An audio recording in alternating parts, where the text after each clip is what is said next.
Alors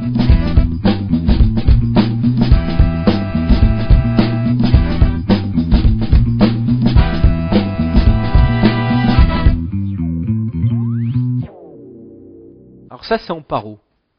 Mais en implanto, souvent, eh bien, on n'a pas de poche infraosseuse. Donc on pourrait se dire, moi je m'en fous, je vais faire une bonne vieille incision intracirculaire, je vais emporter ma papille. Antoine, il m'a dit que tout à l'heure, d'un point de vue anatomique, il y avait des anastomoses, donc j'ai aucun problème avec la papille. Eh bien, on va voir que c'est pas forcément vrai. Et là, il y a une étude faite par, trois études plutôt faites par un même groupe d'auteurs. C'est dans le journal d'endodontie, un journal d'endo international. Très très intéressant de ces études. Et là, c'est intéressant parce que c'est dans 2 cas de chirurgie apicale à rétro sur des parodontes sains.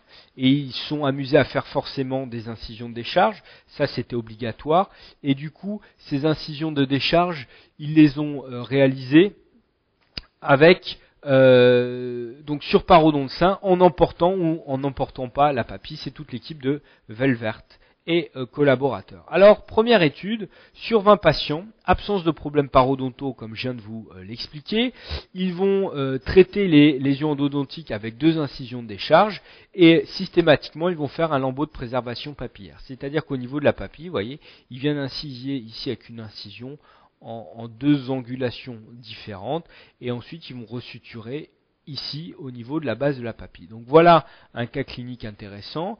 Il y a une chirurgie endo qui est réalisée ici. On va devoir faire une décharge. On fait une incision avec préservation papillaire. On suture avec de la microchirurgie. Et voilà le type de cicatrisation très jolie que l'on arrive à obtenir. Un cas maxillaire, un cas mandibulaire. Alors à une semaine, sur l'ensemble des sites, on a une fermeture complète des sites. À 1 mois, on a une perte globale de la papille de 0,05 mm. Autant vous dire, pas grand-chose. À 3 mois, il y a 4 sites qui présentent une cicatrice qui est toujours visible, un tout petit trait comme par exemple ici. Il y a 7 sites avec une cicatrice partiellement visible. Et il y a 9 sites, c'est-à-dire la moitié des sites, avec une cicatrice invisible, comme on peut le voir ici. Donc là, on arrive par ces techniques de microchirurgie à avoir quelque chose de très esthétique et de tout à fait intéressant.